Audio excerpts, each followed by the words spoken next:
Нехорошо, когда болеют маленькие дети, но если такое произошло, родители сразу же обращаются к педиатру. В республиканской детской поликлинике каждый день на прием приходит большое количество родителей со своими детьми. Медперсонал со всей ответственностью подходит к своему делу и принимает детей круглосуточно.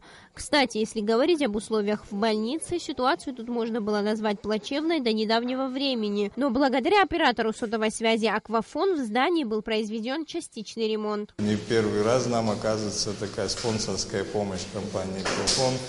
Ну, они, честно говоря, знают наши проблемы нашей больницы, проблемы того, что у нас фактически ничего не функционирует и все нуждается в ремонте, поэтому они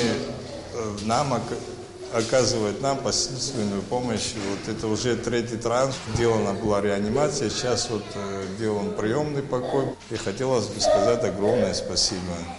На сумму около 1 миллиона рублей здесь был отремонтирован операционный блок и реанимационное отделение. Сейчас работы ведутся в приемном отделении. Здесь уже заменили окна и двери, покрасили стены, а на месте старого пола выложили новый. По словам сотрудников «Аквафона», компания старается всячески поддерживать медучреждения страны. Компания «Аквафон» является частью социальной жизни нашей республики и всячески поддерживает такого рода проекты, когда мы можем помочь чем-нибудь нашим детям.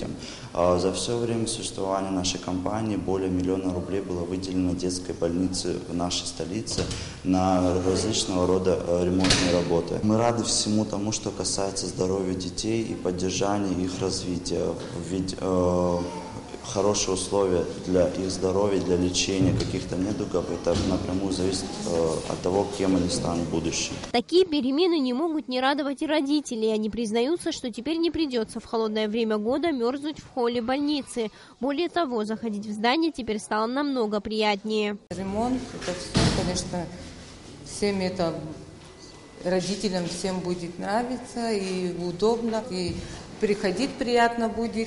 Первые шаги уже сделаны. По словам представителей компании «Аквафон», останавливаться на достигнутом они не собираются. Оператор сотовой связи планирует и впредь помогать в обустройстве больницы. Сария Смыр, Тимур Гугохия, Абхазское телевидение.